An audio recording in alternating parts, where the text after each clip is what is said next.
هل ممكن في يوم تنتهي مسيرة رامز جلال في برامج المقالب؟ وهل هتقف مسيرته الفنية عند المقالب ولا هيكمل في التمثيل؟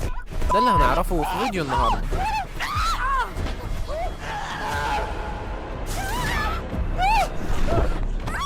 رامز جلال هو ممثل ومقدم برامج مصري، اتخرج من المعهد العالي للفنون المسرحية سنة 1995. بدأ مسيرته الفنية بأدوار ثانوية قبل ما ياخد دور البطولة المطلقة لفيلم أحلام الفتى الطايش سنة 2007.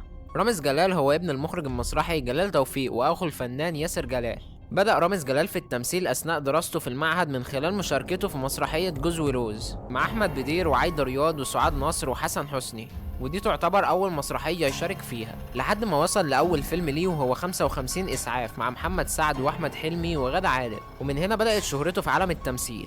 بدأ رامز جلال في برامج المقالب سنة 2011 في برنامج رامز قلب الأسد، وكانت فكرة البرنامج إنه بيستضيف نجم في كل حلقة على أساس عمل لقاء حواري مع مقدمة برامج اسمها ناتالي، وأثناء صعود الأسانسير ووصوله للدور التاني يتفاجئ النجم بأسد يقابله ويحاصره قدام باب الأسانسير، فبيصور البرنامج لحظات الرعب اللي بتظهر على الضيف، والبرنامج نجح نجاح كبير ما كانوش متوقعينه. ومن بعد البرنامج ده يقرر رامز انه يعمل كل رمضان برنامج مقالب مختلف وجديد، وينتقل من رامز قلب الاسد لرامز ثعلب الصحراء، وبعدين رامز عنخ امون، وبعدين رامز قرش البحر وغيره، لحد ما وصل لرامز جاب من الاخر سنة 2024.